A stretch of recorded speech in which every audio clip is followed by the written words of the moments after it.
Bonjour à tous, nous sommes le mercredi 25 février 2026 et notre cher ami, notre frère Laith Marouf de Beyrouth est avec nous. Bienvenue Laith. Ravi d'être avec toi, Nima. Je suis heureux que tu sois rentré sain et sauf dans ton deuxième foyer, le Brésil.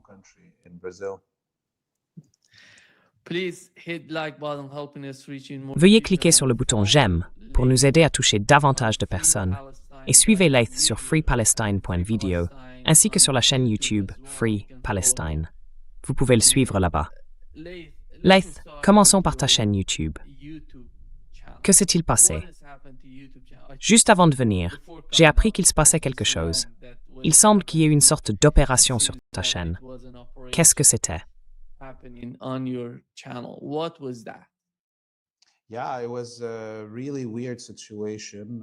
Oui, c'était une situation vraiment étrange.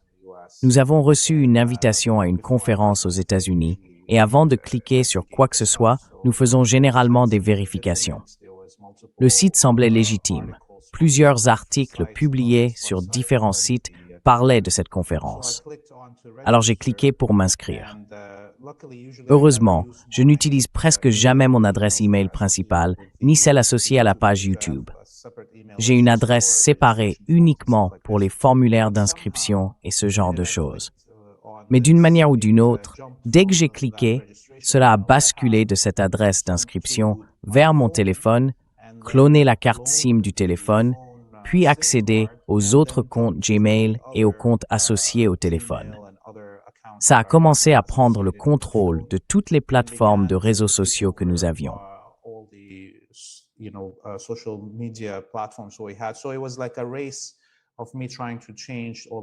C'était comme une course. Moi, essayant de changer tous les codes, les mots de passe et ainsi de suite. Mais ils ont réussi à prendre le contrôle du compte Gmail principal associé à la page YouTube. En quelques minutes, ils ont lancé un live stream sur le Bitcoin avec environ 200 000 spectateurs simultanés et acheté toutes ces publicités pornographiques sur YouTube. Tout cela pour faire en sorte que la page soit essentiellement bannie. Ce qui s'est effectivement produit à ce moment-là. Il nous a fallu environ 13 jours pour récupérer tous nos comptes. Une coalition de groupes de défense des droits numériques et de la sécurité à travers le monde s'est réunie pour nous aider à récupérer nos actifs. Et alhamdoulilah, nous avons tout récupéré. Mais tout au long de ce processus, ces experts suivaient les adresses IP des pirates, et ainsi de suite. Et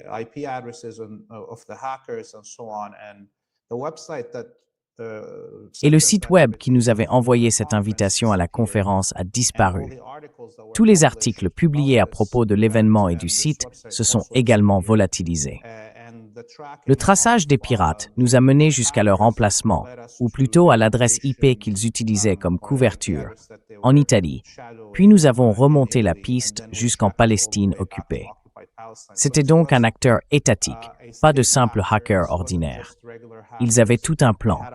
Et tout cela visait un seul objectif, faire tomber nos canaux sur les réseaux sociaux. Ce n'était même pas dirigé contre un autre, militant médiatique. Ils ne voulaient pas me voler de l'argent, ni rien de ce genre. Leur but principal était de fermer nos pages. Et nous avons eu de la chance de tout récupérer. Évidemment, mon téléphone est fichu maintenant.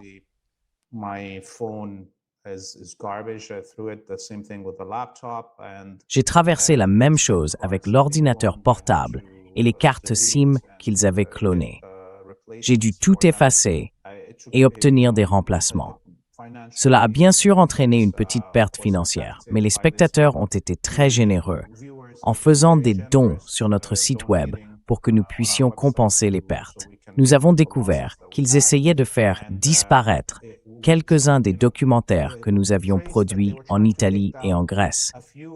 Des récits sur la collaboration entre les fascistes en Italie et en Grèce pendant la Première et la Seconde Guerre mondiale avec les sionistes. Et il semble que cela les ait déclenchés. Quels que soient les agents du Mossad qui travaillaient derrière nous, ils ont été provoqués à cause de ces documentaires. C'est pourquoi j'encourage les gens à visiter notre site web, à faire un don et à regarder ces documentaires très importants. Yeah. Laith, you've been to Iran. Laith, tu étais en Iran, si je ne me trompe pas, la semaine dernière ou celle d'avant. Quelle est ta compréhension de la situation là-bas? Un pays sous pression des États-Unis, à qui l'on dit que la guerre arrive, qu'il faut se préparer, que nous allons vous détruire. Et quand tu regardes ce qui se passe au Moyen-Orient, avec l'énorme escalade et la quantité d'armes que les États-Unis ont envoyées dans la région, quel était ton ressenti pendant que tu étais en Iran? What was your feeling in Iran? Tu sais, c'était ma deuxième fois en Iran et je me sens très chanceux, évidemment, que notre équipe de Free Palestine TV soit arrivée là-bas le jour des commémorations de la révolution islamique de 1979. Nous avons pu constater la réalité. Il y avait environ 2 millions de personnes dans les rues de Téhéran seulement, et près d'une vingtaine de millions de personnes dans tout le pays, dans les petites villes, les villages et les grandes cités. Et, tu sais, nous avons pu simplement nous mêler à la population. Nous n'avions pas d'accompagnateur. Nous avons filmé la manifestation ce premier jour et parlé à des lycéens, des étudiants, des personnes âgées, des femmes et des hommes. Ce documentaire est désormais disponible.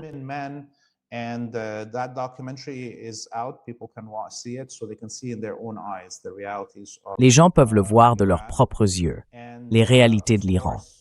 Et bien sûr, au même moment, les sionistes et les impérialistes affirmaient que les gens étaient soudoyés pour participer aux manifestations ou qu'on leur distribuait de la nourriture ou de l'huile de cuisson. Et je me disais, vous savez d'abord, il est impossible de payer 2 millions de personnes pour remplir les rues. C'est illogique. On ne peut pas faire ça. On distribuait très peu de choses aux gens. Oui, un peu de jus et de gâteaux sur le côté, de petites choses, juste pour qu'ils ne manquent pas de sucre ou n'aient pas trop soif en marchant.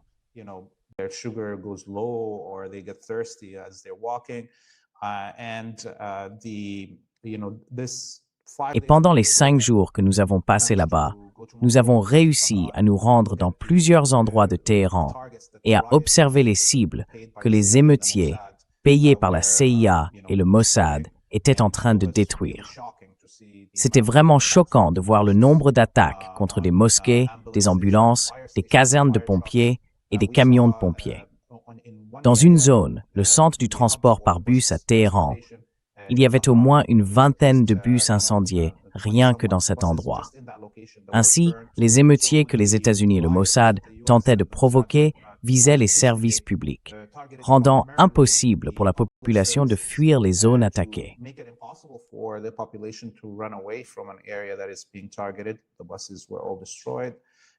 Les bus ont tous été détruits, ainsi que les casernes et les camions de pompiers, si bien qu'ils n'ont pas pu éteindre les incendies, et les ambulances, ce qui a empêché de sauver des vies. C'est pourquoi, bien sûr, le nombre de morts, ou plutôt de martyrs, a été élevé. Beaucoup de personnes ont été martyrisées à cause de cela, même si ce n'est certainement pas aussi élevé que les sionistes l'auraient voulu, environ 3000 personnes. Des Iraniens ont été tués pendant ces 3 ou 4 jours d'émeute. La grande majorité d'entre eux étaient des civils et des policiers. Moins d'un millier étaient des agents, mais des milliers ont été arrêtés.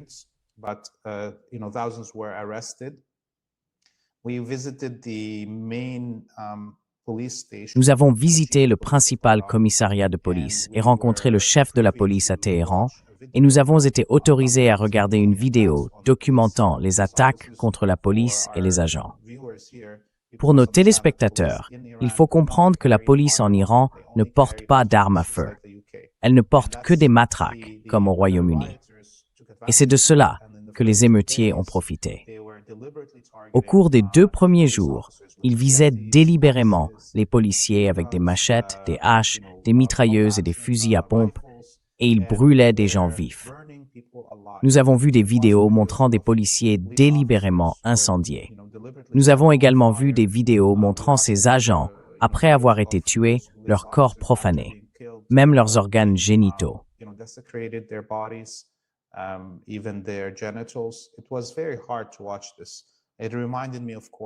C'était très difficile à regarder. Cela m'a rappelé, bien sûr, ce que les sionistes ont fait subir aux Palestiniens au cours des 2 dernières années. C'était un acte de terrorisme digne de l'État islamique et des sionistes. Quelque chose de vraiment choquant. Je suis sûr que les familles de ces policiers ne le pardonneront jamais. Et cela est également arrivé, bien sûr, à des citoyens et des civils qui se trouvaient au mauvais endroit, au mauvais moment. Eux aussi ont dû faire face à ce terrorisme. Plus de 200 mosquées et églises à travers l'Iran ont été incendiées. Pouvez-vous imaginer qu'une seule synagogue soit incendiée au Canada ou aux États-Unis? Comment le gouvernement réagirait-il? Ainsi, le gouvernement iranien a fait de son mieux pour réprimer ces émeutes et protéger le pays.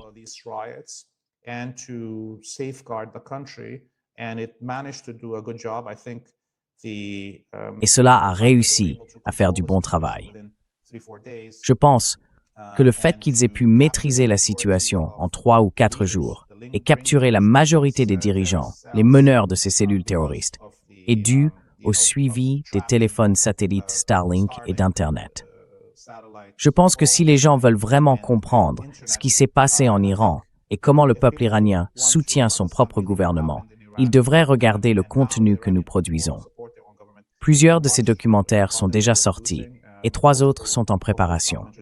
Inch'Allah, nous ferons du bon travail pour informer les gens sur les réalités en Iran. Yeah. Laith, those days I was in Iran and Pendant ces jours-là, vous savez, j'étais en Iran. Et ce qui était vraiment frappant, c'est que lorsque le gouvernement a coupé Internet, tout a disparu. Les émeutes semblaient s'estomper peu à peu. Alors, quel est le lien entre les émeutes et Internet? Qu'avez-vous découvert à ce sujet? Comment s'établissait la connexion entre les personnes qui agissaient à l'intérieur du pays et celles qui étaient les cerveaux de ce mouvement en Iran?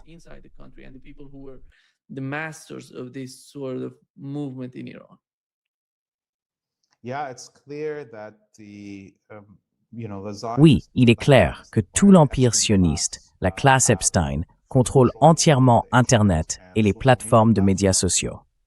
Donc tu sais, chaque fois que tu vois ces publications qui incitent à des émeutes en Iran et que tu regardes leurs comptes, ce sont tous des comptes numérotés. Ce sont des bots, des trolls, des sionistes qui prétendent être iraniens. Et cela a un énorme impact sur les sociétés. Imagine si en ce moment, X prônait tous une révolution aux États-Unis. Combien de temps le gouvernement américain tiendrait-il? Donc tu sais, le gouvernement iranien a été bon pour contrôler l'Internet principal. Il est très difficile d'accéder aux réseaux sociaux en Iran. C'est une chose intelligente. Je sais que certaines personnes pensent que cela concerne la liberté d'expression et tout ça. Non, non, non, non, non.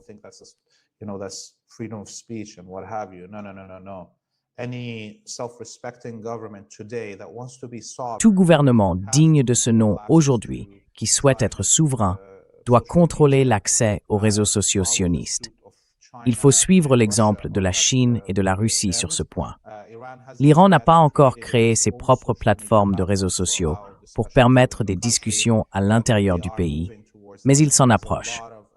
Il y a en Iran de nombreux ingénieurs et programmeurs brillants qui travaillent là-dessus.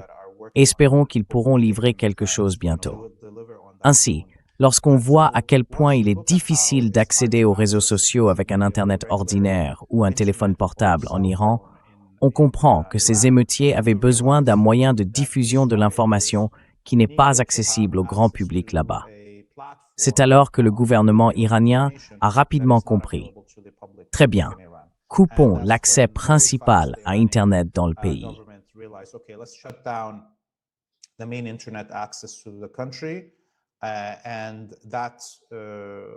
Et cela a permis au système de sécurité iranien de balayer les signaux de diffusion provenant du sol. Ils ont ensuite rapidement ciblé les endroits où les téléphones satellites et les terminaux Starlink étaient distribués. Ils les ont bien sûr saisis. Une vidéo publiée il y a quelques jours montrait un diplomate européen tentant de faire passer des téléphones satellites en contrebande. Cela s'était déjà produit auparavant, mais il y avait aussi des trafiquants de drogue et des contrebandiers utilisés par le Mossad et la CIA, non seulement pour introduire de la drogue dans le pays depuis l'Afghanistan, mais aussi pour y faire entrer ces dispositifs de communication. D'importantes cargaisons ont été interceptées. Vous savez, les Européens devraient savoir que presque chaque jour, l'Iran intercepte des tonnes de drogue acheminées clandestinement depuis l'Afghanistan vers les marchés européens.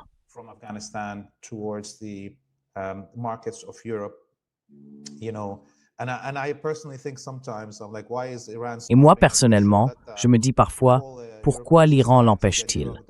Il devrait laisser toute la société européenne se droguer. Peut-être que cela nous aiderait. Mais comme l'Iran est un pays qui se soucie réellement du bien de l'humanité, il bloque ce flux de drogue vers l'Europe, même si ce n'est pas dans son propre intérêt, simplement parce qu'il adopte une position humaniste. Nous devrions donc examiner comment l'appareil de sécurité iranien a réussi un tel projet, couper la communication de ces émeutiers. D'autres pays, je pense comme la Russie et la Chine, ont également tiré des leçons de ce qui vient de se passer, car il est possible que les Américains veuillent utiliser la même formule contre eux.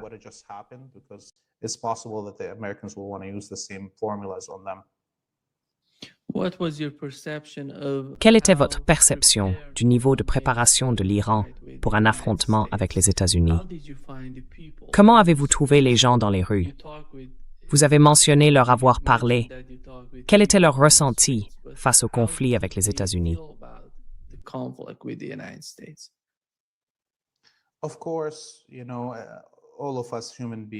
Bien sûr, aucun d'entre nous, êtres humains, ne veut la guerre. Personne n'aime la guerre, ni ne la souhaite pour elle-même. Et bien sûr, les familles s'inquiètent pour leurs enfants.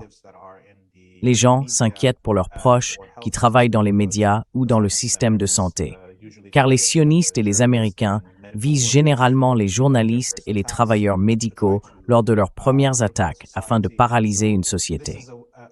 C'est donc une véritable source d'inquiétude.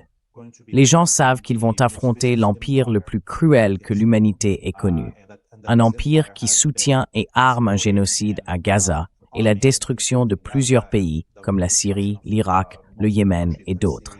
Mais tout cela ne signifie pas que les gens ont peur de l'affrontement ou qu'ils vont capituler.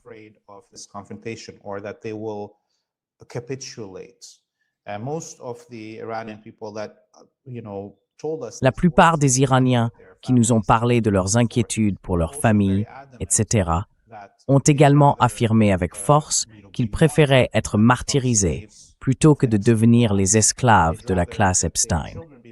Ils ont dit qu'ils préféraient que leurs enfants soient martyrisés plutôt que de finir dans les réseaux de trafic d'enfants qui enlèvent des enfants de Gaza, de Syrie et d'ailleurs, pour les intégrer à ces réseaux de pédophilie et de cannibalisme.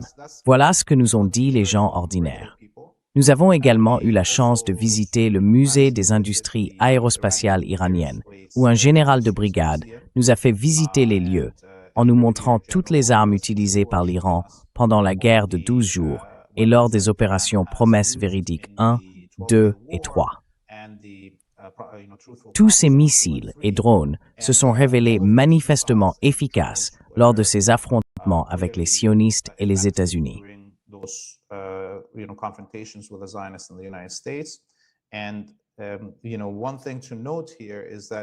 Une chose à noter ici, c'est que tout ce que nous avons vu pendant la guerre de 12 jours et dans Promesse Véridique 1, 2 et 3 sont des armes qui ont au moins 10 ans. Tout ce que nous avons vu à l'intérieur du musée et tout ce que les Américains et les sionistes connaissent, puisque cela a été utilisé lors de ces affrontements, date en réalité d'il y a une décennie. Cela signifie que l'Iran possède des armes bien plus avancées et qu'il va révéler des surprises lors de toute confrontation susceptible de se produire dans la semaine à venir. Si nous savons que l'Iran a utilisé des missiles hypersoniques atteignant une vitesse d'environ Mach 12, cette fois, cela pourrait se rapprocher de Mach 20. Les drones dont dispose l'Iran peuvent stationner et voler pendant des heures et des heures au-dessus de leur cible. Il existe des drones furtifs que nous n'avons pas encore vus.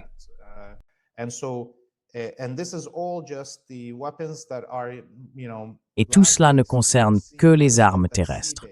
Nous n'avons pas vu celles qui sont basées en mer ou dans les airs. Il est donc clair que l'Iran est prêt pour cette guerre. Il ne veut pas de cette guerre. L'Iran n'est pas une nation avide de guerre comme les Américains ou les sionistes, mais un pays qui a développé toutes ses capacités militaires de manière défensive. Et c'est pour cela qu'il réussit, parce qu'il se concentre sur ce dont il a besoin pour se défendre d'une possible intervention américaine et occidentale.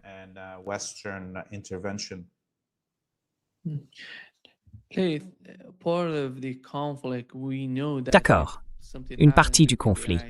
Nous savons que si quelque chose se produit entre les États-Unis et l'Iran, une guerre ne concernerait pas seulement ces deux pays. Ce serait une guerre régionale, comme l'a dit le guide suprême de l'Iran. Cette guerre régionale causerait de nombreux problèmes aux États arabes du Golfe Persique, car ils exportent beaucoup de pétrole et de gaz par le détroit d'Ormuz. Et ce n'est pas tout. En ce qui concerne le Bab el-Mandeb et la mer Rouge, c'est un autre problème que les États-Unis ont essayé de gérer. L'administration Trump a tenté de le résoudre lorsqu'elle est arrivée au pouvoir, mais elle n'a pas pu vaincre les Yéménites à ce moment-là.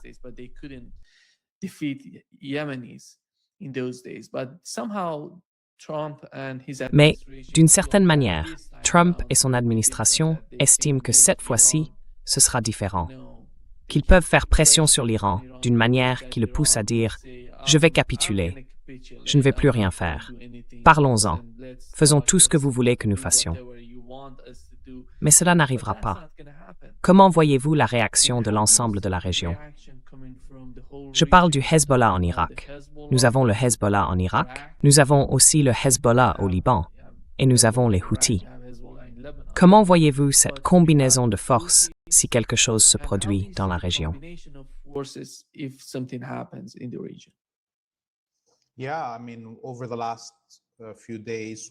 Oui, je veux dire que ces derniers jours, nous avons entendu des déclarations du Hezbollah en Irak, accompagnées d'une vidéo montrant leurs capacités, leurs bunkers et tunnels souterrains, affirmant qu'ils interviendraient immédiatement pour défendre l'Iran si celui-ci était attaqué.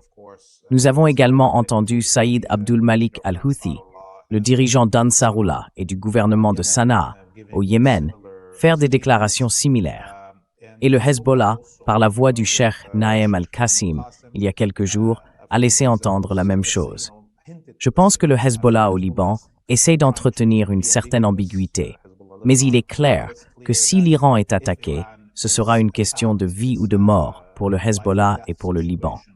Ils défendront l'Iran si cette attaque a lieu.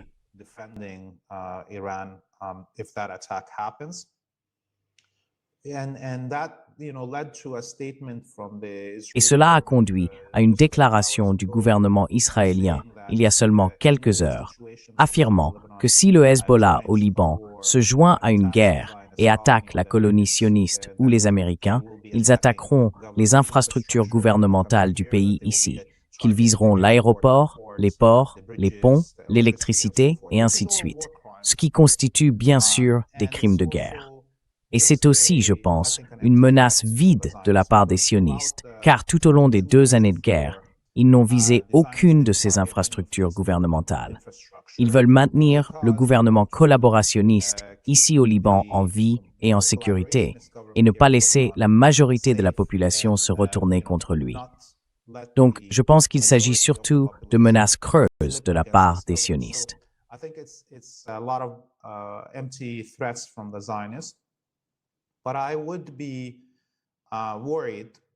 Mais je craindrais que si les États-Unis n'attaquent pas l'Iran au cours des 7 prochains jours, ils ne dirigent toutes les armes qu'ils ont rassemblées dans la région vers une attaque contre le Yémen et ou le Liban.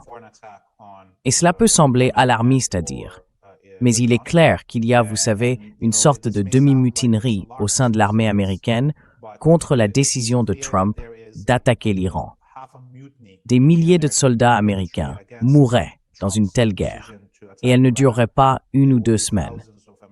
Elle pourrait se prolonger pendant des années.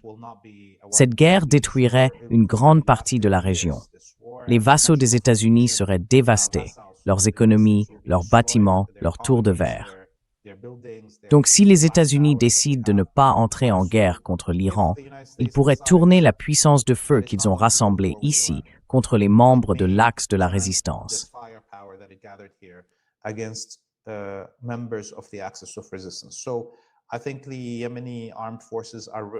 Je pense donc que les forces armées yéménites se préparent à une telle éventualité. Et si les États-Unis sont assez stupides pour attaquer réellement l'Iran, nous verrons les missiles hypersoniques yéménites viser également les navires américains et israéliens dans la région. Et vous savez, cette guerre sera une guerre totale. Comme vous l'avez dit, une grande partie des exportations de pétrole et de gaz de la région s'arrêtera. L'économie mondiale entière s'effondrera. La Chine sera touchée, car la majorité du pétrole et du gaz qu'elle consomme provient du Golfe Persique. Je pense donc que nous pourrions voir d'autres acteurs s'impliquer très rapidement en raison de leurs propres intérêts nationaux. Voyons donc à quel point les États-Unis peuvent être stupides. Mais pour le moment, je pense que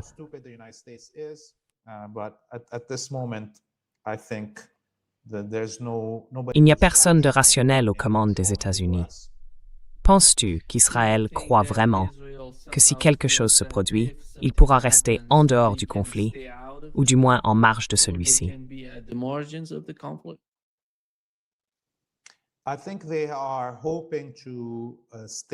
je pense qu'ils espèrent rester camouflés en ce qui concerne leur implication dans ce conflit.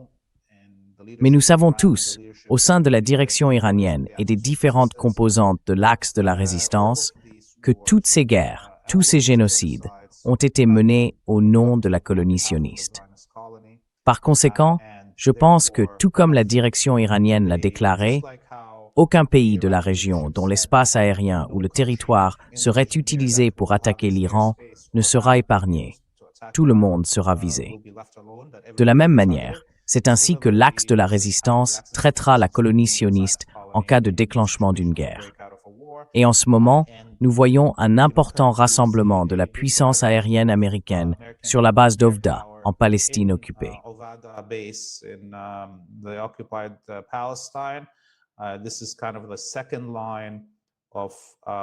C'est en quelque sorte la deuxième vague de rassemblement d'avions américains dans la région, la Jordanie étant actuellement leur principal lieu de stationnement. Je pense que les États-Unis estiment que la colonie sioniste sera attaquée en cas de guerre. C'est pourquoi non seulement les États-Unis ont déplacé tous leurs commandements de Bahreïn, du Qatar et d'Arabie saoudite. Ils ne les ont pas transférés vers la colonie sioniste. Mais ils les ont installés sur l'île de Crète, à la base de Souda, la plus grande base de l'OTAN en Méditerranée orientale. C'est désormais là que se trouve le centre de commandement pour toute opération. Et cela parce que les États-Unis pensent que la colonie sioniste sera attaquée. La dernière fois, pendant la guerre de 12 jours, les États-Unis ont perdu des généraux et des officiers lors des attaques iraniennes contre les quartiers généraux du Mossad et du Shabak.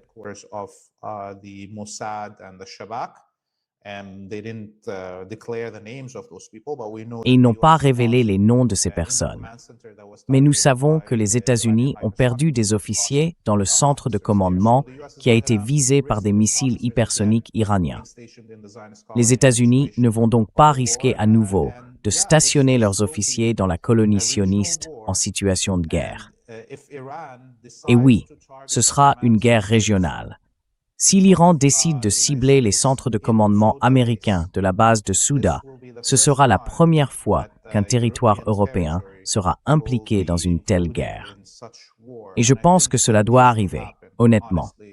S'il y a une guerre contre l'Iran, l'Iran doit frapper la base de Souda en Crète et il doit frapper les bases britanniques à Chypre. Les régimes vassaux de Chypre et de Grèce doivent payer le prix de leur participation à tous ces génocides.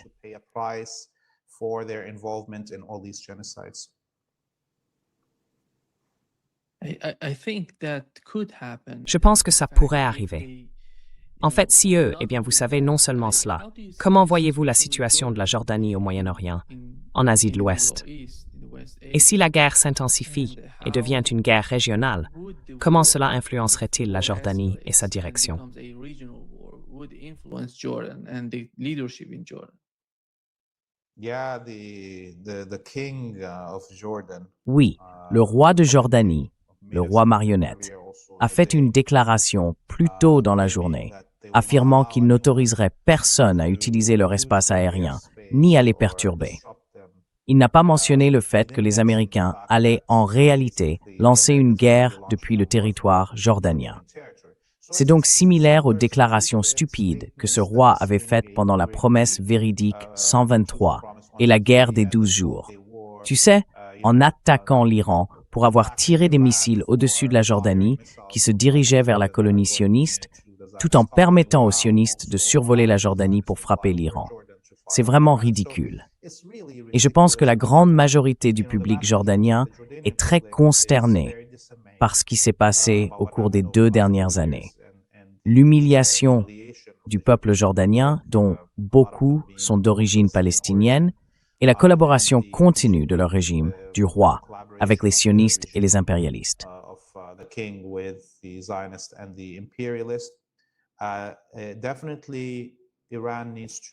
Donc clairement, l'Iran doit faire payer à ce régime le prix de toutes ces trahisons envers les peuples arabes et musulmans de la région. Et je pense qu'il est grand temps, car la Jordanie, aujourd'hui, avec la chute de la Syrie et celle de l'Irak avant elle, a commencé à se voir plus grande qu'elle ne l'est réellement. Il faut lui rappeler son véritable statut et sa place dans l'équilibre des pouvoirs de la région. C'est un pays qui n'est en réalité qu'une seule ville, Amman. Le reste n'est que terre vide, désert. Il n'existerait pas sans les tracés frontaliers coloniaux. Il ne serait qu'une banlieue de Damas. Voilà ce qu'il serait. L'Iran doit donc viser les actifs américains en Jordanie, mais aussi les infrastructures de l'État jordanien, afin de donner au peuple jordanien une chance de se révolter contre ce vassal.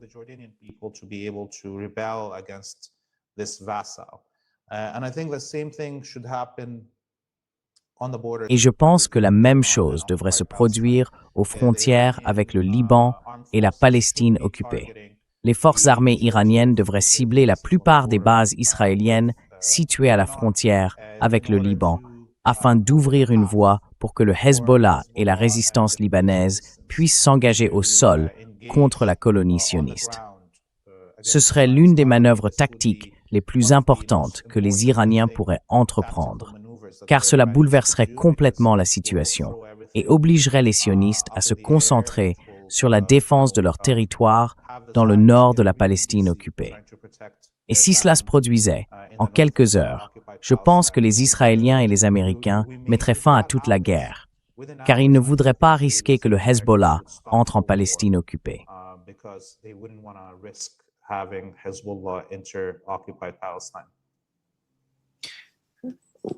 Tucker Carlson interviewed Tucker Carlson a interviewé l'ambassadeur américain en Israël, Mike Huckabee. Et c'était en réalité un entretien révélateur pour ceux qui ne sont pas au courant de ce qui se passe au Moyen-Orient. Nous en parlons depuis si longtemps ici, dans le podcast. Quel est le principal objectif? Quel est le plan du côté des Israéliens et des sionistes? Mais ici, vous l'entendez de la bouche de l'ambassadeur américain lui-même, un représentant officiel, affirmant que tout le Moyen-Orient peut être conquis, peut devenir une partie d'Israël, le grand Israël qu'ils ont en tête.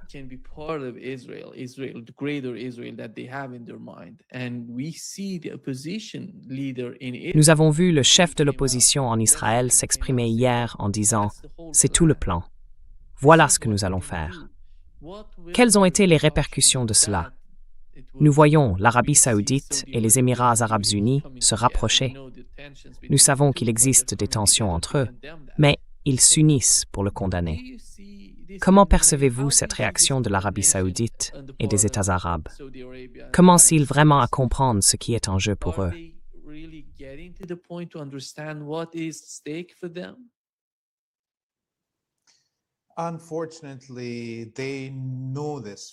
Malheureusement, ils le savent depuis 100 ans, ces régimes vassaux du monde arabe.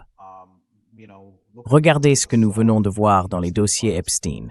Cette princesse saoudienne parlant à Epstein, lui disant que la famille Saoud est en réalité juive, cachant son judaïsme et prétendant être musulmane. Ce sont leurs propres mots.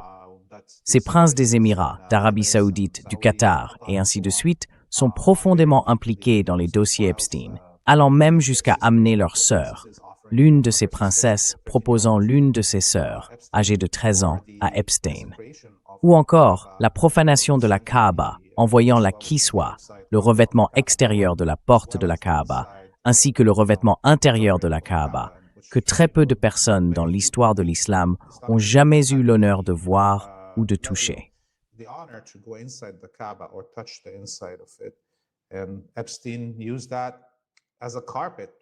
Et Epstein s'en est servi comme d'un tapis pour avancer. Voilà ce que sont ces soi-disant familles royales du Golfe et du monde arabe. Ainsi, les déclarations de condamnation que nous venons d'entendre à propos du projet du Grand Israël ne sont que de la poudre aux yeux, destinées à empêcher les populations de ces pays de se révolter. Mais maintenant, tout est à découvert.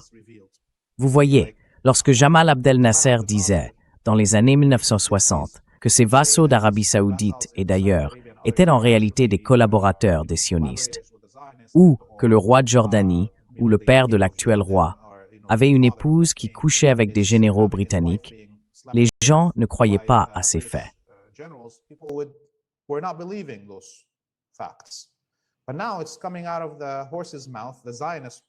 Mais maintenant, cela sort de la bouche du cheval sioniste, des archives sionistes d'Epstein, nous disant exactement que ces princes sont violés lorsqu'ils sont enfants, puis formés à devenir des violeurs, des pédophiles, une fois adultes. Ils sont drogués, alcoolisés, et tout leur argent est placé entre les mains des Epstein et des Kushner d'il y a un siècle. Ils n'ont aucune souveraineté, même pas sur la façon dont ils dépensent leur argent. Il est donc clair que ces régimes s'en moquent. La famille Saoud ne se soucierait pas si les sionistes venaient occuper la Mecque ou Médine. Ils ne s'en soucieraient pas. Ils essayaient déjà de transformer la Mecque en casino. Vous voyez cette tour avec l'horloge si haute au-dessus de la Mecque? En islam, il y a un hadith qui dit que la fin des temps viendra lorsque des ombres seront projetées sur la Kaaba, car auparavant, rien ne projetait jamais d'ombre sur elle. Maintenant, c'est le cas.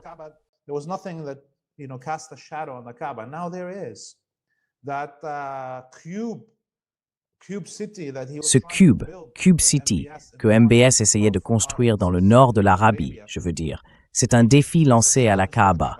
Il essayait de bâtir une nouvelle maison de Dieu, de Satan en réalité, à la frontière avec la Palestine occupée.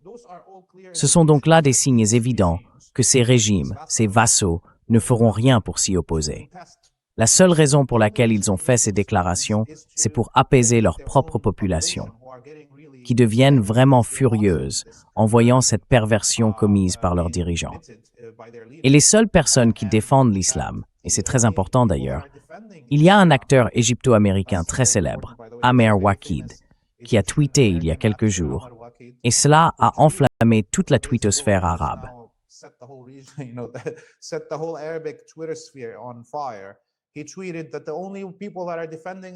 Il a tweeté que les seules personnes qui défendent l'islam aujourd'hui sont les chiites et que ses dirigeants sunnites collaborent avec les sionistes. C'est un Égyptien sunnite, un acteur célèbre, et son tweet, je pense, a ébranlé tous les monarques du Golfe. Maintenant, beaucoup de gens débattent de cette question. Que signifie être chiite? Que signifie être sunnite? En quoi consiste la collaboration de ces régimes? Tout cela à cause de ce tweet. Et cela se produit dans tout le monde arabe. Ces régimes n'ont plus la capacité de le contrôler.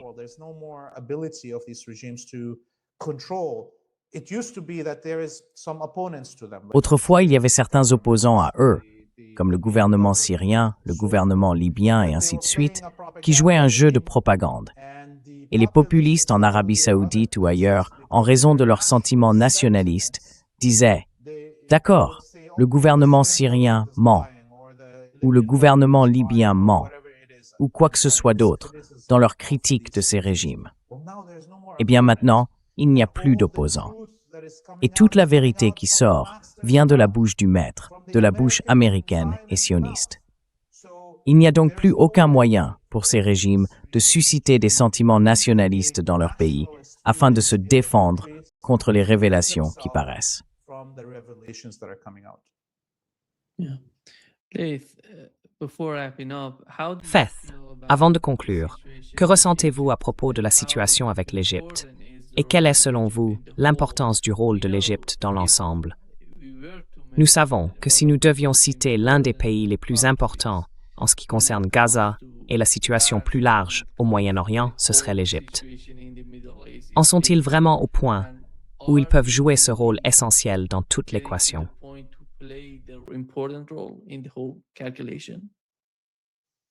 Yeah, I mean, a lot of people were wondering how Oui, Ahmed je veux dire, Waqid, beaucoup de gens se demandaient comment Amer Waqid pouvait tweeter tout ça, parce qu'en général, toute personne qui critique les régimes du Golfe en Égypte risque sa vie, tu vois, puisque l'État égyptien survit grâce aux aides de ses vassaux du Golfe. Donc en ce moment, il y a un débat pour savoir si le gouvernement égyptien est vraiment inquiet à propos de ce projet du Grand Israël. Est-ce que le gouvernement égyptien échappe au contrôle de ces régimes du Golfe? Y a-t-il une véritable colère au sein de l'armée et du gouvernement égyptien, au point qu'ils se moquent de ce que disent ces pays vassaux du Golfe ou de ce qu'ils pourraient faire pour nuire à l'économie égyptienne? Donc peut-être, je pense, qu'un certain instinct de survie commence à se manifester en Égypte. Survivalist instinct kicking in Egypt. And that's only for one reason, because currently it seems like the Et cela pour une seule raison, parce qu'en ce moment, il semble que le gouvernement égyptien n'ait pas de personnes impliquées dans les dossiers Epstein.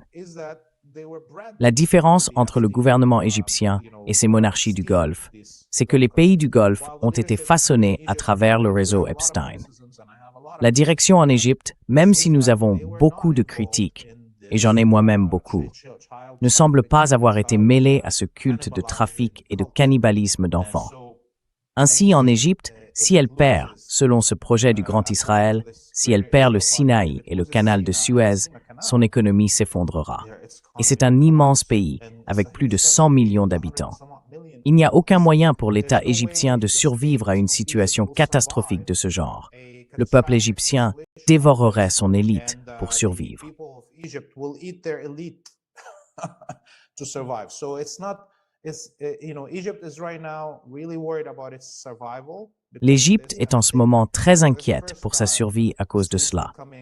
Et je pense que pour la première fois depuis l'arrivée de Sisi au pouvoir, nous voyons les prémices d'un fascisme avec les monarchies du Golfe. L'Iran devrait trouver un moyen d'approcher l'Égypte et de tirer parti de ce moment. Nous voyons que la Turquie essaie également de le faire.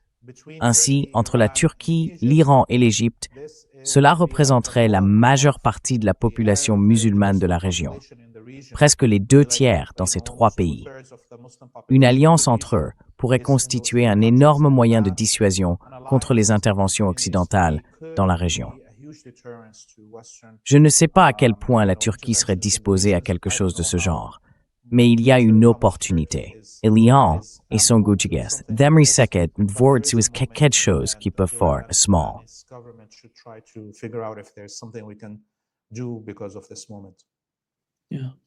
Oui.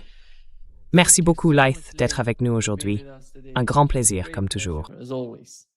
Thank you very much, Nima. Hopefully we'll see you next week. Merci beaucoup, Nima. Avec un peu de chance, on se verra la semaine prochaine. À bientôt. Au revoir. Merci.